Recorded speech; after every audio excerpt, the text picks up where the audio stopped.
New condos are expected to flood the market this year, particularly in Toronto. But higher mortgage rates are keeping many prospective buyers on the sidelines and making it more difficult for people who bought pre-construction already to close.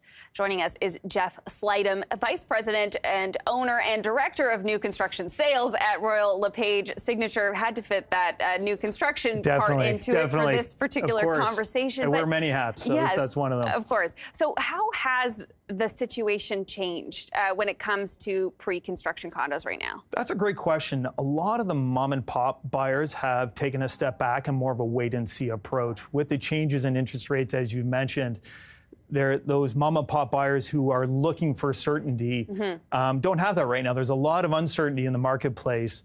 So with the threat of rates, of course, the Bank of Canada meeting next week, they're waiting on the sidelines, waiting and seeing and hoping for that better deal possibly that might come along.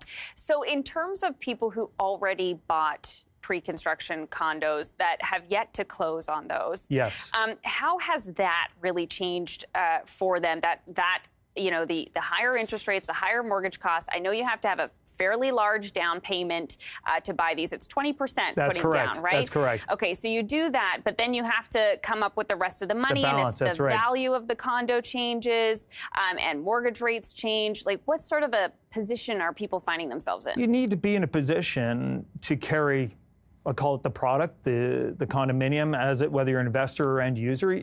When you purchase, there's always that risk in place that rates will go up.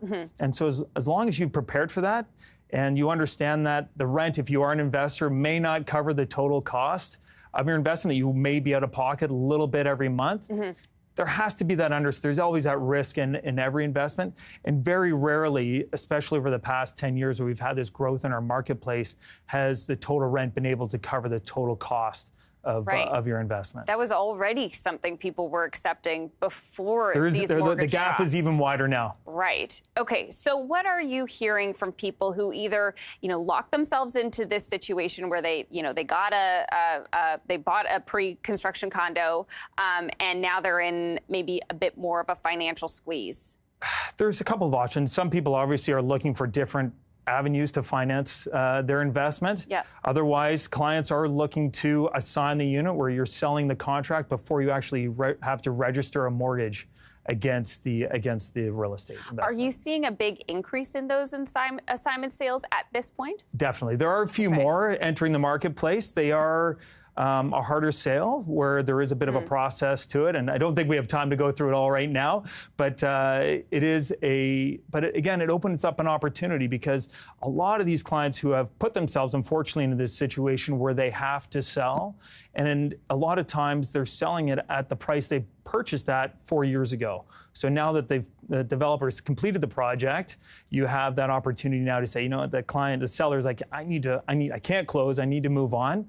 And so they're actually not even making a profit on it. They're just saying, thank you very much. Please just buy for what I paid for it. That's an interesting point, though. I mean, if you're buying a pre-construction, it does take a few years. So this isn't necessarily somebody who, bought a condo last year at the peak of prices, and now they're in the closing is coming. So if you did buy, let's say last January or in that sort of period, you're not closing for another 3 years, so you arguably. could wait this out. Yes, right. Exactly. Those who bought 4 years ago, you have to understand you are buying future value. So when you're buying pre-construction, the one real benefit is having that stretched out deposit structure, not having that big chunk of cash that you have to put up front right away. So you're able to spread that cost over the construction cycle of the project. So what about developers right now who are trying to get a building off the ground and they're trying to sell, they're just getting started and trying to make some of these pre-construction sales? What is the demand like for those right now? The demand is strong amongst, I would say, the experienced investor and the educated investor. The opportunities right now that the market is presenting itself, you're seeing incentives that developers have never had to present before to an investor pool. And so as long as you've always had your toe in the water, so to speak, and understand, the investment process and the opportunity that is there in front of you today, clients are now really the educated clients are really stepping into the water and taking that step forward, because in a short period of time, these incentives will no longer exist. What kind of incentives are you talking about? Great question. So a variety of different ones, depending on the developer. You're seeing free parking, like parking included, call it. You're seeing there's development charges that are now they're covering all kind of development costs. So any costs on closing that would be the responsible of the purchaser are now the developers taking on that responsibility. And then you're seeing all sorts of things, they call them mortgage busters and things like that, where on closing, the developer will pay a small portion of your mortgage over the first term. It's lots of really neat incentives. They're getting very creative during this time. Yeah, and when you're talking about free parking, it's not like $10 for free parking. No. It's tens of thousands of dollars. Oh, hundreds. Hundreds? Oh my goodness. In the city, in major metropolitan areas, the parking's getting so when you're expensive. thinking about condos going forward, the demand, though, I mean, that is still going to be there, right? You know, there's people coming to, especially the major urban centers of this country, and there's more immigration is expected. 100%. And condos are, one of those options for people to be renting or to own. So how do you see the demand sort of playing out?